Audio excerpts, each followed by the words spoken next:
wanting to do these things on her bucket list, but then also things on mine. And then that grew into helping other people do things on their bucket list. I think going back to those women, like I have a very matriarchal family.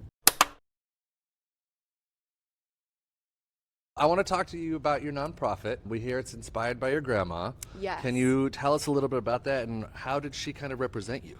Yeah, so it's inspired by my grandmother, but also my other grandmother and my aunt. Unfortunately, when I was... You got some cool women in your life, apparently. I did, yeah. I still do. But when I was 22, there was like a year or two, like 2-year period where my grandma, my aunt, and my grandma all passed away.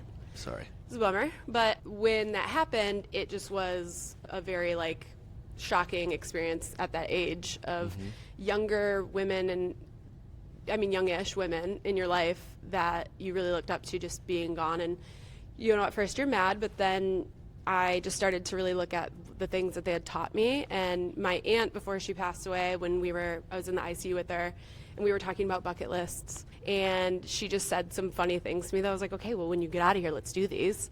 And then she passed away, so we didn't get to. So then it spurred this idea of wanting to do these things on her bucket list, but then also things on mine. And then that grew into helping other people do things on their bucket lists. I think going back to those women, like I have a very matriarchal family. The women are bad. Can I swear? Yeah. They're bad bitches.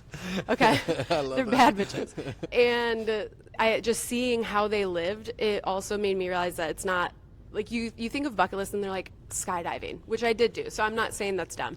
You should do it. It's Very fun. cool. Very cool. But then it was also just creating these memorable moments out of nothing. It's like I would go cut grass at my grandma's house, and she'd make me like a bologna sandwich with a Coke, and we'd go through old photo albums, and it was like exciting for me. Like they all just made these beautiful moments out of small instances. So for me, it's not like you say bucket list, it can be big like that, but it's also, I have on mine, I want to find the best crab rangoon in Grand Rapids. It's You haven't important found it to yet? me. Nope.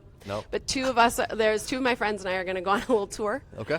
Because I love them, right? And so it's the same thing as like for 15 years, have had a potluck for Thanksgiving with my friends, and I'm like, I want to try to do it for 15 more if I can. Okay.